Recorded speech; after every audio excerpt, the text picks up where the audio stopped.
마가복음 12장 13절에서 17절까지 말씀, 우리 함께 일어나셔서 하나님 말씀 듣도록 하겠습니다. 제가 하나님 말씀 봉독하겠습니다. 하나님 말씀에 귀를 기울이십시오. 그들이 예수의 말씀을 책잡으려 하여 바리새인과 헤롯 땅 중에서 사람을 보내매 와서 이르되, 선생님이여, 우리가 아노니 당신은 참되시고 아무도 꺼리는 일이 없으시니 이는 사람을 외모로 보지 않고 오직 진리로서 하나님이 도를 가르치심이니이다. 가이사에게 세금을 바치는 것이 옳으니까 옳지 아니하나이까? 우리가 바치리이까 말리이까 한데, 예수께서 그 외식함을 아시고 이르시되, 어찌하여 나를 시험하느냐? 데나리온 하나를 가져다가 내게 보이라 하시니 가져왔거늘, 예수께서 이르시되, 이 형상과 이 글이 누구의 것이냐? 이르시되, 가이사의 것이니이다. 이에 예수께서 이르시되, 가이사의 것은 가이사에게, 하나님의 것은 하나님께 바치라 하시니 그들이 예수께 대하여 매우 놀랍게 여기더라. 아멘. 이것은 하나님 말씀입니다. 하나님께서 오늘 이 말씀을 통해서 은혜 베풀어 주시기를 원합니다. 그들이 예수의 말씀을 책잡으려 하여 바리새인과 헤롯 땅 중에서 사람을 보내매, 이렇게 시작하고 있습니다. 여기 그들이 누구입니까? 우리 지난주에 보셨다시피 지지난주에도 말씀을 나눴었죠. 예수님이 성전을 거니실 때 예수님을 만만하게 보고 호랑말코로 보고 예수님을 만만하게 보고 이제 제압하러 왔던 대제사장, 서기관, 장로들이죠. 그런데 예수님한테 이제 한 방 먹었지 않습니까? 그래서 대답하라. 그러니까 모르는데요 이러면서 오히려 그 예수님으로부터 그렇게 된통당했던 그 종교 지도자들입니다. 그러고 나서 예수님이 이제 비유로 말씀을 하시니까 자기들에게 얘기를 하는 줄 알고 막 화는 나는데 사람들의 이목이 있으니까 예수님을 붙잡지 못하고 일단 물러갔습니다. 그래서 이 딜레마 질문을 잘 설계해가지고 사람들을 보냅니다. 바리새인과 헤롯 땅 중에서 사람을 뽑아서 이렇게 보내죠. 여기 책 잡으려 하다를 나오는데 원어로 보시면 덫으로 잡다 이런 의미가 있습니다. 낚시하여 포획하다 이런 뜻이 있습니다. 그러니까 자기들이 당했던 것처럼 딜레마 질문을 만들어서 바리새인들과 헤롯 땅을 이제 보내서 예수님을 이제 함정에 빠뜨리기 위함이죠. 자꾸 합쳐서 바로 땅이라고. 바리새인과의 헤롯 땅, 우리가 앞에서 보았던 익숙한 조합입니다. 우리 3장에서 예수님과 논쟁이 있었죠. 여기는 이제 예루살렘 논쟁이 시작되고 있고 5개가 나오고, 앞에서는 갈릴리의 논쟁 5개 중에서 이제 마지막에 바리새인들과 헤롯 땅이 같이 가서 예수께 나와서 논쟁을 하고 어떻게 죽일까 하더라 했던 그 바로 땅입니다. 이들이 바리새인들과 헤롯 땅이 예수님께 대하여 어떤 감정을 가지고 있는지 이미 우리는 알 수 있겠습니다. 악감정을 가지고 있는 자들이죠. 그런데 우리는 지금 시대 이때 상황에 대해서 모르기 때문에 바리새인들과 헤롯 땅이 함께 갔더라 하는데 별로 익숙하게 느끼지만 굉장히 어색한 조합입니다. 절대로 같이 있을 수 없는 조합이에요. 헤롯 땅 하니까 무슨 당파인지 무슨 어떤 집단인지 애매모호합니다만, 어쨌든 확실한 것은 헤롯의 통치를 지지하는 자들이다. 우리는 이렇게 알 수 있겠습니다. 이 헤롯 가문은 로마의 권력을 뒷배에 얹고 이스라엘을 다스리고 있는, 통치하고 있는 그 헤롯 대왕으로부터 시작되는 그 자손들과 그 분봉왕들이거든요. 왕가입니다. 로마 제국의 우호적일 수밖에 없지요. 잘 보여야 되고 하니까 이 세금 문제 지금 나오고 있는데 세금을 내라 하는 그런 쪽일 테고, 바리새인들은 유대인의 극우 세력이라고 보시면 됩니다. 그러니까 로마가 지금 통치하고 있지만 지금 이 땅이 누구 땅이냐? 우리 땅 아니냐? 하나님이 주신 우리 땅이지 않느냐? 그런데 저 더러운 이방인들이 지금 우리 대이스라엘을 지금 점령하고 이렇게 있는 상황에 대해서 굉장히 분노하고 그래서 하나님 앞에 의를 갖추기 위해서 노력했습니다. 우리가 하나님 앞에 의를 갖추면 하나님께서 오셔서 메시아를 보내서 우리를 이 상황 가운데서 벗어나게 해주실 것이다. 세금 문제에 있어서 어땠을까요? 반대하는 스탠스였지 않겠습니까? 저들에게 우리가 굴복할 수 없지 않겠는가? 본질적으로 이들이 함께 할 수 없는 조합이에요. 그러니까 일본에 줄을 대고 있는 친일파와 독립투사가 함께 할 수 없지 않습니까? 지금 약간 그런 분위기가 그런 뉘앙스가 있는 거죠. 그렇지만 예수라는 공공의 적 앞에 이들이 손을 잡게 되는 기이한 현상을 우리는 보고 있습니다. 함정 질문을 던집니다. 선생님이여 우리가 안 오니 하는데 앞에서 예수님이 대제사장 서기관 장로들에게 요한의 세례가 하늘로부터냐 사람으로부터냐 할 때 그들이 모르는데요 이렇게 했는데 이들은 지금 우리가 안 오니 지금 얘기를 하고 있죠. 지금 이들의 대답이 물론 그들과는 다른 부류입니다만 같은 사람들이라고 그러니까 같은 그 부류의 사람들이라고 봤을 때 지금 이제 거짓으로 지금 증언하고 있는 것을 우리가 볼 수 있습니다. 사악한 의도로 예수를 올무에 빠뜨리게 하려는 그런 입에 발린 말을 하고 있는 거죠. 그런데 보시면 아시겠지만 그들은 그런 의도로 하진 않았겠지만 여기는 진리를 담고 있습니다. 우리가 볼 때는 정말 예수님 이런 분이시지 하는 그런 것을 우리에게 알려주고 있습니다. 당신은 참되시고 아무 거리끼는 일이 없으시니 아무에게도 매이지 않는다는 말입니다. 사람의 이목에 거리끼지 않는 분이시지요 이렇게 말하는 거죠. 이는 사람을 외모로 보지 않고 하나님을 표현하는 속성이지 않습니까? 편파적이지 않다라는 거예요. 사람 얼굴을 보고 판정을 굽게 하는 그런 분이 아니라 누구든지 동일하게 공명정대하게 이렇게 판단하시는 분이다라는 거죠. 사람을 외모로 보지 않고 오직 진리로서 하나님의 도를 가르치심이니이다. 굉장히 좀 아부성 이런 발언 굉장히 높여주는 것처럼 얘기를 하는데 다음 질문 독이 담긴 질문을 위한 세팅입니다. 선생님 사람 눈치 안 보시죠?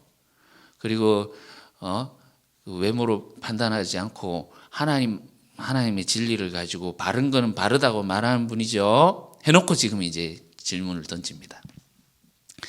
가이사에게 세금을 바치는 것이 옳습니까? 바치지 않는 것이 옳습니까? 우리가 세금을 바칠까요? 말까요? 이 세금 문제가 사실 좀 이렇게 확 안 와닿을 수 있으신데 이 당시 상황을 조금 고려해 보면 이것이 얼마나 심각한 문제인지 이 문제로 인해서 전쟁까지 일어나게 되는 너무나도 심각한 문제입니다. 잠시만요. 이 세금이 문제가 되는 이유는 우선 민족적인 자존심 때문일 것입니다. 지금 이 땅이 누구 땅입니까? 이스라엘 땅이잖아요. 하나님께서 우리 조상 아브라함에게 주신 이스라엘 땅, 우리 땅입니다. 그런데 우리가 우리 땅에 살겠다는데 왜 세금을 내야 되냔 말이죠. 우리는 하나님 한 분만 믿어오고 하나님을 섬기고 오던 아브라함의 자손들인데 저 할례도 받지 않는 더러운 이방인들에게 우리가 세금을 내면서 살아야 되느냐 이런 문제가 있었죠. 두 번째로 세금이 너무나도 막대했기 때문입니다. 정기적으로 징수하는 직접세가 있었고요. 이제 그 때때마다 징수하게 되는 그 간접세가 있었습니다. 그러니까 이 전기세 중에는 인두세라고 해서 사람 머릿수대로 이렇게 뭐 얼마에 한 번씩 이제 내야 되는 세금이고, 토지세, 내가 소유하고 있는 이런 것들은 정기적으로 징수하는 직접세였고요. 간접세는 관세, 그러니까 뭐 무역을 한다든지 뭐 거래를 하면 거기서 이제 꼬박꼬박 내야 되는 세금도 있었고, 통행세도 있었습니다. 우리 그 레위가 앉아 있는 것을 우리 이제 마가복음 앞에서 보셨는데, 세리 레위 이가 이제 통행세를 걷고 있었던 걸로 보이죠. 그러니까 여기를 지나가는 사람들은 세금을 내야 되는데, 더 이게 참 이 로마가 악랄한 방법을 썼던 것 중에 하나가, 자기 민족들 중에서 이걸 하청을 줘서 자기 민족들 중에서 이 세금을 걷는 자를 뽑습니다. 그러니까 우리한테 얼마 금액만 주면 되는데 나머지 걷는 건 네가 먹어라, 이렇게 되거든요. 그러니까 여기서 이제 뽑히기 위해서 뭐 이렇게 로비를 하겠죠. 그 돈을 뽑아 먹기 위해서 어떻게 하겠습니까? 통행세 5만 주면 되는데 10을 받으면 5가 자기 것이 되고, 15를 받으면 10이 자기 것이 되거든요. 그러니까 이렇게 하다 보니 그 민족들 가운데에서 이 세리들은 굉장히 죄인으로 찍히고, 세리와 죄인 항상 같이 붙어 다니지 않습니까? 죄인의 대명사라고 할 정도로 나라 팔아먹는 로마의 앞잡이로서 그렇게 보여졌던 것이지요. 안 그래도 지금 피죽 먹고 있는 상황인데, 너무나도 어렵고 힘든 상황인데 저렇게 악랄하게 세금을 걷어가는, 이 너무나도 과중한 세금 앞에서 백성들은 너무나도 힘이 들었습니다. 그런데 이 세금이 걷어져 가서 지금 유럽처럼 많은 세금 걷어서 사람들에게 복지를 위해서 사용되고 이랬으면 그나마 좀 덜 억울할 텐데, 이 고관들이 자기들 호의호식하고 향락에 사용되곤 했었습니다. 그러다 보니 안 그래도 이렇게 막대한 세금을 내는 것이 힘든데 우리가 이 세금을 내야 되느냐 말아야 되느냐, 이런 불만들이 굉장히 많이 있었습니다. 그런데 이런 문제들보다 결정적인 문제가 이제 신앙의 문제입니다. 신앙의 문제. 동전을 제가 이렇게 가지고 와봤는데요. 화면으로. 여기 보시면 왼쪽에 있는 것이 카이사르 그 시대의 동전이고, 오른쪽에 있는 것이 예수님 시대에 있는 티베리우스 황제의 동전입니다. 여기 보면 동전에 보면 항상 이제 뭐 초상 하나, 뭐 우리 뭐 500원짜리 같은 학이 있고 뭐 이렇죠. 이 당시에는 지폐가 없을 때니까 동전에 황제의 이 얼굴이 딱 새겨져 있고, 거기 이제 글들이 새겨져 있습니다. 어떻게 새겨져 있냐면, 줄리우스 시저의 은하 같은 경우에는 케사르 아우구스투스, 하나님의 아들, 국가의 아버지, 이렇게 써 있고요. 이 티베리우스 동전에는 티베리우스 아우구스투스, 신성한 아우구스투스의 아들, 이렇게 써 있습니다. 이 당시에 황제는 신의 아들 또는 신이다, 이렇게 가르치고 사람들은 그렇게 믿었습니다. 그러니까 실제로 이 황제를 숭배하기도 하고, 이 황제가 신의 아들로서 이 땅의 현신에서 내려와서 우리를 지금 다스리고 있다라고 생각을 하고 그 권위 앞에 굴복하고 복종했던 것입니다.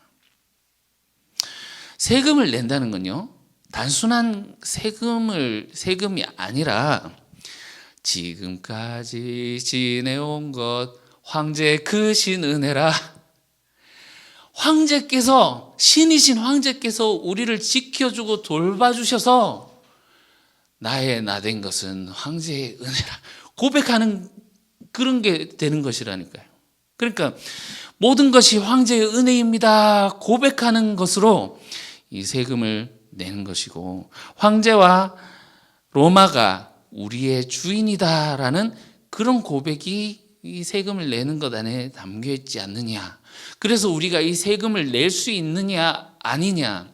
신심 좋은 사람들은 이 동전을 세금 내는 것도 물론 고민을 했지만 이것을 소지하는 것조차, 만지는 것조차, 보는 것조차 터부시하고 이것을 그렇게 했었습니다. 그럼 세금 내는 것이 옳습니까? 그럽니까? 세금 안 내면 가이사가 보낸 군대에 의해서 살아갈 수가 없고, 세금을 내자니 이런저런 이유로, 특히 이런 신앙적인 문제로 내자니 이런 마음의 걸림이 있고, 내는 것이 옳으냐 그르냐 이런 문제가 항상 이들 가운데 있었습니다. 그러니까 지금 이들이 예수님께 묻습니다. 세금을 내는 것이 옳습니까? 안 내는 것이 옳습니까? 만약에 헤롯 단 입장에서는 이것이 당연한 거겠죠. 왜냐하면 이 로마 정부 쪽에 친 로마 정부에 속한 사람이기 때문에, 만약에 예수님이 안 된다, 내지 말아라 이렇게 하면 반역이다 하면서 로마에 그 반역하는 자로 이렇게 고소를 하게 될 것입니다. 이 바리새인들의 입장에서 보면, 만약 예수님이 세금을 내야 된다라고 한다면 이 신성 모독인 로마 제국의, 지금 로마 제국을 지지하는 자로, 지금 이 하나님 나라의 메시아 사역을 하고 있는 자가 지금 세상과 타협한 것으로 고소를 하게 될 것입니다. 어떤 대답을 해도 걸리게 되는, 오른쪽으로 갈 수도 없고 왼쪽으로 갈 수도 없는 외통수에 걸린 거죠. 사실 이 문제는 예수님 당대 문제만은 아닙니다. 이 문제가 계속 이어져 오고 있었고, 이런 헤롯 당과, 우리 다음 주에 보시겠지만 사두개인들, 이런 사람들은 안정적이고 강한 정부로부터 이득을 취하는 그런 사람들이었죠. 이 로마의 앞잡이, 우리나라 배경으로 하자면 그런 친일파와 같은 그런 사람들이라고 할 수 있겠습니다. 그런데 또 이런 사람들과 반대편에 서 있는 사람들이겠죠. 열심당, 이런 사람들이 있습니다. 시카리라고 불리는데요. 시칼을 차고 다닌다고. 시칼이 사실 시칼이 아니고 그 단도를 실제로 이제 차고 다니면서 이제 영향력 있는 사람들이나 아니면 민족 중에 배신한 사람들을 찾아서 암살하기도 하고, 이 극우 중에 극우라고 할 수 있겠죠. 우리 완전 극단주의자입니다. 강하게 이 로마의 지배를 반대하고 우리 나라의 해방을 꿈꾸었던 그런 열심당이 있었습니다. 실제로 이 세금 논쟁이 지속되다가 이것이 이제 트리거가 되어서 66년부터 73년까지 있었던 유대 로마 항쟁이 일어나게 됩니다. 이 유대인들이 로마에 맞서서 항거하다가 결국은 70년대에 이 성전이 완전히 무너지게 되고 이스라엘의 많은 사람들이 거기서 이제 참사당하게 되죠. 그러니 지금 이 마가복음의 이 본문들은 단지 그냥 예수님 시대의 이야기뿐만이 아니라 마가 공동체가 그 당시에 가지고 있었을 그 문제들을 담고 있는 것이라고 볼 수 있겠습니다. 예수님이 성전을 향해서 성전에 들어가시기 전에 무화과나무를 향해서 저주를 하시지 않습니까? 그리고 나왔다 보니까 나무가 뿌리채 말랐나이다. 베드로가 이야기를 하는 것이 이 성전이 파괴되어져 버린 그 상황을 담고 있는 암시다, 이렇게 볼 수 있겠죠. 또는 이렇게 그 강한 정부에 순응하며 살아가는 사람들이 있는가 하면 또 강하게 반대하는 사람이 있고, 항상 또 보면 온건파가 있지요. 어느 정도 타협하면서 세금 좀 내자, 살면서 그럴 수 있지. 우리 신앙이 뭐 그렇게 크게 그런 건 아니잖아. 신학적으로 조금 정리하면서 이렇게 저렇게 타협하면서 살아가는 그런 사람들도 있습니다. 오늘 보면 바리새인들이 헤롯 당과 함께 오죠. 실제로 역사적으로 보면 이 바리새인들은 이 세금 내는 거 어쩔 수 없지 않느냐. 세금 내고 우리 살아남기를 찾고 우리 후일을 도모하자. 그 살아남은 사람들이 있어야 우리가 씨앗이 되어서 우리가 또 이렇게 하지. 이런 식으로 좀 살아남았던 그런 것으로 보이거든요. 그러니까 바리새인들이 헤롯 당과 함께 왔다라는 것은 이 바리새인들이 이 헤롯 당에게 어떤 식으로 붙어서 타협해서 지금 이제 있었는지 넘어가 버렸는지 상징적으로 암시하는 그런 것을 보여주는 것이기도 하겠습니다. 사실 이 세금을 내야 되느냐 말아야 되느냐 이 문제는 이 당시의 이스라엘 문제만은 아닐 것입니다. 우리의 역사 속에서 이런 문제들이 많이 있어 왔고 우리의 삶 속에서도 지금도 찾아보면 이런 일들이 많이 있습니다. 우리나라도 일제강점기 시대를 거치면서 그리스도인들이 신사참배를 해야 되느냐 말아야 되느냐 이런 문제에 부딪혔습니다. 초반에는 많은 순교자들이 나왔죠. 그만큼 많은 배교자들도 나왔겠습니다. 그렇지만 시간이 가고 일본의 탄압이 심해지면서 이것에 타협하는 그리스도인들이 그런 단체들이 많아졌죠. 우리가 머리는 조아리지만 우리가 저 신상에다가 참배를 하는 것이 아니고 우리는 하나님께 절하는 거야. 이렇게 하면서 했을지 모르겠습니다. 이런 어느 정도 타협하면서 말이죠. 역사적으로 우리 교단은 죄송합니다. 그랬습니다. 어쨌든 이런 문제들 가운데 예수님의 대답은 무엇일까요? 세금을 내라고 하실까요? 세금을 내지 말아라고 하실까요? 가이사의 것은 가이사에게, 하나님 것은 하나님께 바쳐라 이렇게 말씀하시는데 어떻게 읽으면 세금을 내라는 것처럼 들리고요. 어떻게 읽으면 세금을 내지 말라는 것처럼 들리기도 하거든요. 참 지혜롭게 예수님이 일단은 이들의 질문을 회피한 것으로 보입니다. 그러나 애매모호하지요. 우리가 이 상황에서 예수님의 말씀을 가지고 어떻게 적용할 것인가 봤을 때 좀 애매한 부분이 있습니다. 일단 본문을 보시겠습니다. 15절 예수님이 그 외식함을 아시고 그들이 가식과 위선으로 예수님을 올매에 빠뜨리려고 하면서 선생님이여 하면서 막 이렇게 좋은 말을 하는 그들의 모습 안에 어찌하여 나를 시험하느냐 이렇게 말씀하시거든요. 여러분 잘 아시다시피 이 마가복음에는 예수님이 세례 받으시기 전에 광야로 가서 사탄에게 시험 받으신 그 장면에서 구체적인 시험 기사가 없습니다. 대신에 그러니까 이제 마태복음이나 누가복음 같은 경우는 뭐 돌로 빵을 만들어 봐라, 뭐 뛰어내려 봐라, 절해 봐라 이런 시험 기사가 있는데 마가복음에는 없거든요. 대신에 군데군데에서 사탄은 여러 다른 모습을 바꿔서 예수님의 가시는 그 길, 하나님의 길을 가시는 예수님을 막아서고 방해를 합니다. 어찌하여 나를 시험하느냐 이 말씀은 지금 너희가 나를 시험하는 사탄으로서 사탄에게 속한 자로서 지금 나를 시험하고 있구나 그 사탄의 손길을 감지하신 거죠. 사실 이 귀신들의 특징을 보면 앞에서 귀신들의 특징을 보면 아무도 예수님에 대해서 모를 때 예수님에 대해서 참으로 고백하는 사람들이 아무도 없었어요. 그런데 그 고백을 하는 존재가 있었으니 바로 귀신들이었습니다. 그랬죠? 하나님의 아들 예수여, 나사렛 예수여, 지극히 높으신 하나님의 아들이시여 하는데 뒤에 그렇게 고백해놓고 뒤에 말은 뭡니까? 우리를 떠나소서. 이렇게 여러분 이런 모습을 봤을 때 오늘날 한국 교회에 사탄과 같은 자들이 얼마나 많이 있는지, 그리스도인이라고 하지만 이렇게 고백을 하면서 하나님과 전혀 상관없는 이런 삶을 살고 있는 이런 사탄적인 모습으로 봤을 때 참 우리가 깨어 있고 늘 조심해야 할 것입니다.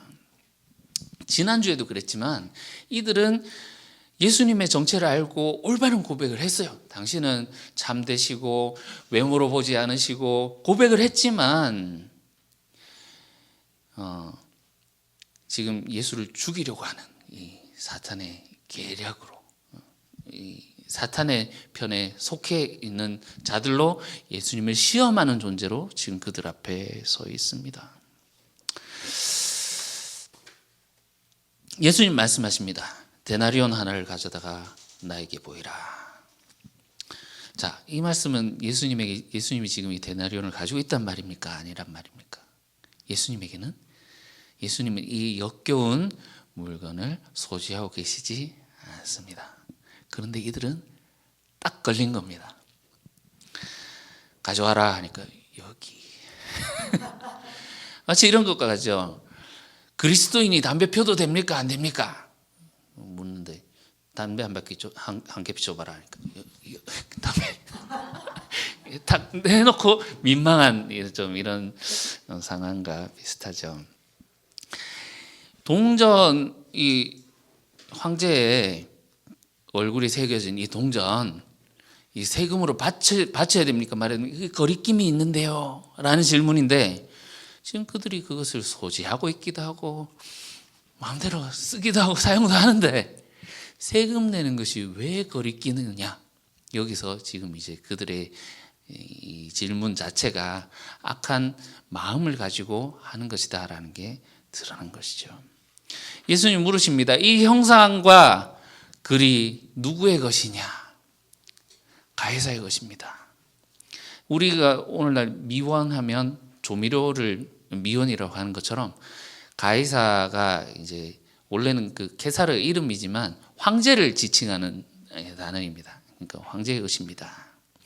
그러면 가이사의 것은 가이사에게, 하나님 것은 하나님께 바쳐라 이렇게 말씀하십니다. 예수님이 이 말씀에서 하나님의 것이 무엇이냐라고 해석하는 것에 따라서 이 결과가 바뀌게 됩니다. 하나님의 것이 무엇이냐 해석이 달라지게 됩니다. 가이사의 형상을 딱 놔둬놓고 대비된 가이사의 것은 가이사에게, 하나님의 것은 하나님께. 가이사의 형상이 있는 이 돈은 가이사에게 바치지만 하나님의 것, 하나님의 형상은 무엇입니까? 하나님의 형상이 무엇입니까? 사람이지 않습니까? 인간이지 않습니까? 네가 가지고 있는 돈은 가이사에게 주고 하나님의 형상 너는 하나님께 바쳐라. 그렇게 되면 세금을 내는 것을 허용하시는 말씀이지요. 세금을 내되 너 자신은 하나님께 바쳐라. 이렇게 해석을 할 수 있겠습니다. 그런데 이 하나님의 것을 온 세상 만물로 우리가 해석을 한다면 가이사의 것은 가이사에게 주지만 온 세상 만물이 하나님 것이 아니냐? 그렇다면 누구에게 바치는 것이 옳겠느냐? 세금을 바치지 말라라는 것으로 우리가 해석할 수 있겠죠. 애매모호합니다. 세금을 내야 되느냐 말아야 되느냐. 사실 이럴 때는 좀 제자들이 예수님 잘 모르겠는데요 하면서 이거 세금 내라는 겁니까 말라는 겁니까 하면서 좀 물어보고 예수님이 그거에 대해서 정확하게 해설을 해주시는 그런 장면이 있으면 참 좋겠는데 그렇지 않습니다. 그런데 우리가 이 본문에만 집중하면 세금을 내야 되느냐 말아야 되느냐라는 문제에 이제 갇혀서 이렇게 해석할 수도 있고 저렇게 해석할 수도 있느냐 좀 이 안에서만 좀 깊어지는 문제가 발생하게 되는데 사실 가이사의 형상은 가이사의 것이고 하나님의 형상 너희는 하나님의 것이다 라고 하는 것이 전통적인 해석입니다. 사실 이 결론만 가지고 와서 여러분들에게 나누어도 굉장히 은혜로운 그냥 설교 결론으로 이렇게 마무리해도 나쁘진 않았을 텐데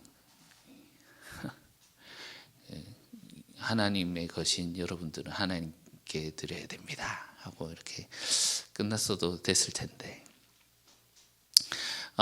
그런데 우리는 또 그럴 수 없죠. 앞에 이야기와 이 이야기를 함께 보자면 이 주제가 훨씬 더 확장되면서 그 앞에 이야기가 함께 쭉 관통하는 그런 주제를 우리가 만날 수 있습니다.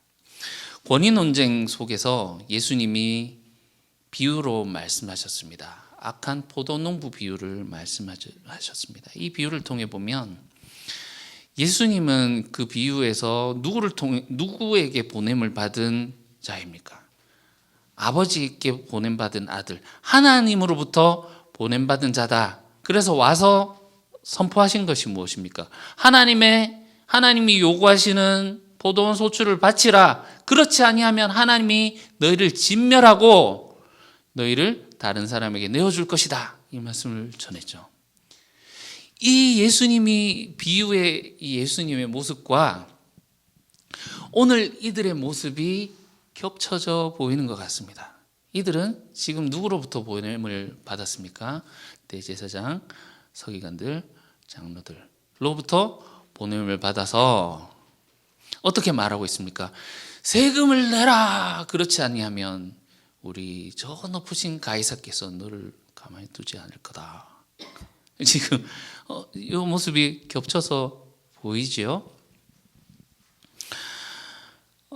그러니까 이 권위 논쟁 속에서 권위 논쟁과도 이어져 있고 누구로부터 보냄받은 권위를 가지고 있느냐 이런 문제도 있고 또한 이 비유를 통해서 나오는 그 문제들도 있습니다. 한 걸음 더 나아가서 지금 이들은 공회원들에게 보냄을 받았지만 예수를 책잡아 죽게 만들라는 그 책략을 지금 실행하고 있는 것을 보아 이들의 배후에는 사탄이 있음도 우리는 볼 수 있습니다. 비유와 함께 이 세금 논쟁을 보니 지금 이들이 누구를 섬기고 있는지가 명확하게 드러나게 되는 거죠. 이들은 지금 예수님이 앞에서 말씀하셨던 하나님께 소출을 바쳐라 말씀하셨는데 이들은 지금 하나님께 바쳐야 될 소출에 대해서는 전혀 관심이 없고 이들이 지금 관심을 두고 있는 것은 무엇입니까? 어떻게 가이사에게 바쳐야 되는가? 가이사에게 이렇게 어떤 식으로 바쳐야 되는가에 대해서만 고민을 하고 있더라는 겁니다.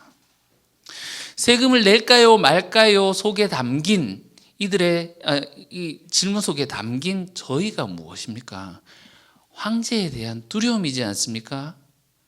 이것을 세금을 내지 않으면 황제가 군대를 보낼 텐데 하는 그 두려움이 있지요. 우리 지난번에 권위의 속성에 대해서 말씀드렸는데 이 권위란 것은 그것을 부여한 자를 두려워한다라고 말씀드렸습니다. 지금 이들이 두려워하는 자가 누구입니까? 하나님을 두려워하고 있습니까? 황제를 두려워하고 있습니까? 황제이지 않습니까? 황제를 섬기고 있더라. 하나님께 소출받지 않고 하나님께 두려워하는 마음도 전혀 없어요. 하나님을 섬기지 않고 황제를 섬기고 있더라. 이들은 하나님이 요구하시는 이 포도원 소출에 대해서는 전혀 관심이 없고 주인 노릇하는 황제에게 바치는 것에만 관심을 온통 모든 관심이 쏠려 있더라는 겁니다. 우리 지난주에 보았습니다. 하나님이 요구하시는 소출에 이스라엘이 계속 지속적으로 거부하면 그래서 마지막으로 아들을 보냈는데 이 아들을 잡아 죽이고 계속 거부하게 되죠. 그러면 어떻게 한다겠습니까? 주인이 그들을 진멸하고 포도원을 다른 사람에게 주리라 이랬습니다. 그래서 지난주에는 제가 결론적으로 예수님의 죽음과 부활 이후에 새롭게 예수님이 창조하신 새로운 공동체, 교회 공동체에 그것을 넘겨주셨다라고 이렇게 해석을 해드렸는데 조금 유연하게 이것을 보자면 구약 맥락 속에서 하나님께서 이스라엘이 하나님께 대하여 지속적으로 거부하고 하나님의 말씀을 듣지 않았을 때 하나님은 이스라엘을 다른 사람의 손에 넘겨주시곤 했었습니다. 아수르에게, 바벨론에게, 그 뒤에 이어서 또 다른 사람 페르시아에게, 그 뒤에 헬라 제국에게 오늘 나오는 이 로마 제국에게까지 하나님 지속적으로 이스라엘을 포도원을 다른 사람의 손에 넘겨주십니다. 그 이유가 무엇입니까?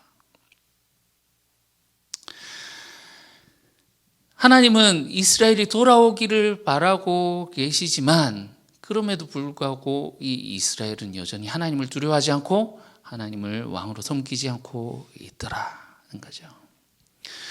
여러분, 진짜 주인이 누구입니까? 이스라엘을 잠깐 지금 지배하고 있는 로마 제국입니까? 아니면 그들에게 넘겨주신 하나님입니까? 로마 제국이 아무리 강해 보여도 그들은 하나님이 사용하시는 도구에 불과하지 않다라는 거죠. 이사야 말씀을 보시면 하나님이 이스라엘이 잘못하고 하면 막대기 몽둥이로 치시지만 그들이 회개하여 돌이켜오면 그 막대기 몽둥이를 부러뜨리리라. 이 로마는 하나님이 이스라엘이 돌아오면 회개하고 돌아오면 부러뜨리고 말 그런 회초리에 불과하다라는 것입니다. 가이사의 것은 가이사에게 하나님의 것은 하나님께 바쳐라는 말씀은 우리를 그 열매 없는 무화과 나무 그리고 소출을 바치지 않는 포도원으로 우리를 데리고 가는 것 같습니다. 세금 내고 말고보다 더 큰 주제로 우리를 끌고 갑니다. 누가 너의 주인이냐? 포도원의 소출을 원래 주인이신 하나님께 바쳐라. 하나님을 두려워하라. 이런 말씀인 것 같습니다. 아까 동전의 글에 게사르 하나님의 아들 국가의 아버지라는 것을 우리가 보았습니다. 여러분 마가복음 1장 1절에 마가복음의 제목이지요. 거기 뭐라고 되어 있습니까? 하나님의 아들 예수 그리스도의 복음의 시작. 그리고 예수님이 선포하신 복음이라는 단어 자체도 황제에게 쓰이는 것이고요. 복음의 내용이 무엇이었습니까? 하나님 나라가 가까이 왔다. 여러분 이 당시에 가이사르 하나님의 아들 국가의 아버지 이런 문구가 있는 동전 앞에서 예수님은 외모로 사람을 취하지 않는 분이라고 했죠. 얼굴이라는 뜻입니다. 예수님은 얼굴을 보는 분이 아니지요 라고 했지만 예수님 사실 그런 분이지 않습니까? 그런데 예수님이 데나리온 갖고 와봐라 하면서 그 동전을 자기 앞에 세워두십니다. 이 말씀은 무엇일까요? 세워두시지만 보지 않는다. 황제의 권력이 어마어마하고 막 이 지구상에서 가장 센 것 같이 보이지만 외모를 보지 아니하시는 얼굴을 보지 아니하시는 예수님은 그 얼굴이 그 앞에 있음에도 그것을 보지 않으십니다. 예수님은 누구를 보십니까? 하나님을 바라보십니다. 왜냐하면 하나님이 진짜 이 세계의 이 나라의 아버지가 되시고 그리고 그 하나님을 바라보시는 예수님이야말로 진정한 하나님의 아들이시기 때문에 그런 것입니다. 여러분 우리는 누구를 따라야 하겠습니까?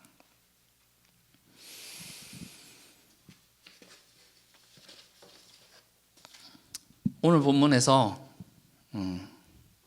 예수님이 세금을 내야 하냐 말아야 되나 라는 문제 때문에 올무에 걸려들고 있는데 이것은 또한 마가 공동체의 처지가 반영된 것입니다. 예수님 시대뿐만이 아니라 쭉 이어져 오던 그래서 지금 이제 전쟁 중인 상황인지도 모르겠습니다. 그래서 이런 세금 논쟁 때문에 유대 로마 항쟁이 시작되었고 초기 교회도 그 논쟁에서 자유로울 수 없었던 것이지요. 예수를 죽이려 하더라. 이것은 지금 이 세금을 내야 되느냐 말아야 되느냐라는 이 문제가 이 마가 공동체에게 이러지도 못하고 저러지도 못하는 그들의 생명이 달려 있는 그런 박해 상황 가운데 있다라는 것에 그런 상황을 보여주는 것이겠습니다. 교회는 어떻게 해야 될까요? 바리새인들처럼 적절히 타협하면서 후일을 도모해야 할까요? 아니면 열심당처럼 목숨 걸고 막 암살하고 이렇게 해야 하는 것일까요? 사실 이런 상황들은 오늘날까지도 이루어지는 것 같습니다. 제가 말씀드릴까 말까 사실 망설였는데 좀 나눠보면 생각할 거리가 될 것 같아서 제가 이제 지인들이랑 얘기를 나누다가 전두환 시대에 굉장히 힘들었던 그리고 악랄했던 그 정권에 대해서 이제 얘기를 하다가 이한열 열사에 대한 이야기가 나왔습니다. 이한열 열사가 이제 군경이 쏜 최루탄에 머리를 맞고 그 두개골이 깨지고 그 안에 이제 이물질이 들어가서 이제 사망을 하게 됐죠. 그런데 최루탄을 쏠 때 원래 위로 30도 이상으로 위로 쏴야 되거든요. 최루탄은 머리를 맞았다. 그래서 두개골이 함몰됐다라는 것은 직접 겨냥해서 쏜 것이다. 어떻게 그럴 수가 있는가? 사람이라면 제압을 하면 되지. 그걸 사람에게 쏴서 그렇게 죽일 수가 있는가? 이런 얘기를 하다가 했는데 이제 뭐 한 친구가 그건 실수가 아닐까요? 그리고 이제 이한열 여사가 죽었다는 그 이야기들을 계속 들을 때마다 그 사람은 얼마나 그 평생 죄책감 가운데 있었겠습니까? 뭐 이런저런 얘기를 하다가 전두환이 잘못한 것은 인정하지만 그 총 쏜 사람의 잘못이 있다 없다 가지고 굉장히 열띤 토론을 할 뻔하였으나 계속 이제 진행되고 가열되면은 이제 감정이 격해질 것 같아서 이제 서로 입 꾹 다물고 거기까지만 했던 기억이 있습니다. 여러분 어떻게 생각하십니까? 위에서 지시가 내려왔습니다. 총을 쏘아라. 실질적으로 우리가 조금 한 발자국 더 나가 본다면 광주 사태 위에서 명령이 내려왔죠. 총을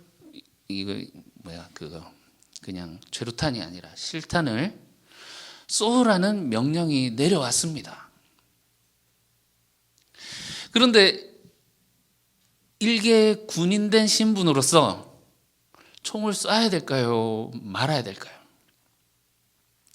쏘는 것이 이 사람에게 잘못이 있을까요? 없을까요? 생각해 볼 문제지 않겠습니까? 사실 개인적으로 생각하는 답은 있습니다만 오늘 설교에서는 뭐 그 답을 말씀드리지는 않겠습니다. 그렇지만 왜냐하면 예수님의 이 말씀이 어떤 상황과 때에 따라서 적용되는 것이 좀 지혜를 가지고 해야 될 필요가 있기 때문에 그렇습니다. 로마서 13장에 보시면 바울은 굉장히 좀 친정부적인 그런 모습을 보입니다. 나라의 권력에 복종하라. 그 권력도 하나님이 주신 것이지 않느냐. 선을 행하고 악을 악으로 갚지 말아라 라고 말을 하고 있고요. 요한계시록 같은 경우에 보면 로마를 짐승에 올라탄 음녀로 굉장히 사악한 그 제국으로 그렇게 정죄를 하면서 피 흘려 순교한 자들을 하나님께서 신원해 주실 테니 두려워하지 말고 그들에 맞서라고 말하고 있습니다. 하나님께서 이 세상을 멸하시고 새 예루살렘을 완성하실 테니 절대로 굴복하지 말라는 것을 독려하고 있지요. 그래서 이 시대적인 상황에 따라 주님의 말씀을 지혜롭게 적용할 필요가 있지 않은가 생각이 듭니다. 그렇지만 오늘 본문 예수님의 말씀은 우리에게 명확한 기준은 제시하고 있습니다. 가이사의 것은 가이사에게, 하나님의 것은 하나님께 바쳐라. 이 말씀은 너의 주인이 누구인가 묻는 말씀입니다. 누구의 명령에 따라 움직이고 있느냐. 네가 움직이는 그 명령을 주는 자가 바로 너의 주인이다 라는 것입니다. 바울이 말했던 친정부적인 그 말도 이것은 하나님의 주인이 되심을 나타내는 행위입니다. 선으로서 악을 이기는 그런 행위고, 요한계시록에서 말한 그것도 또한 하나님의 주인 되심을 나타내는 행위이지요. 세금 내야 되느냐 말아야 되느냐라는 것보다 주님은 제3의 길을 제시하시는 것 같습니다. 하나님 나라, 하나님의 통치를 받아 사는 삶. 여러분, 하나님이 주인이라면 하나님이 바라시는 소출 때문에 열매가 없을까 봐 전전긍긍해야 되지 않겠습니까? 우리가 지금 우리를 움직이고 있는 것이 누구인지 돌아볼 수 있으면 좋겠습니다. 그리고 우리의 자리를 온전히 주님이 말씀하신 그 자리로, 하나님 나라에 속한 하나님 백성의 자리로 우리를 옮겨 놓을 수 있으면 좋겠습니다. 지금 우리를 움직이고 계신 분이 하나님이라는 사실을 우리가 고백하며 주님의 주되심을 삶으로 증거하며 살아가는 저와 여러분들 되시기를 주님의 이름으로 축원합니다. 기도하겠습니다. 거룩하신 하나님 아버지, 주님은 우리의 아버지가 되시며 우리의 주인 되심을 고백합니다. 주님, 우리의 삶 가운데에서 우리를 움직이고 있었던 것이, 실질적으로 우리를 움직이고 있었던 것이 아버지 외에 다른 것이 없게 하시고, 오로지 주님께서 바라시는 소출, 그것을 주님께 드리며 주님과 동행하는 저희들 되게 도와주시옵소서. 예수님 이름으로 기도합니다. 아멘.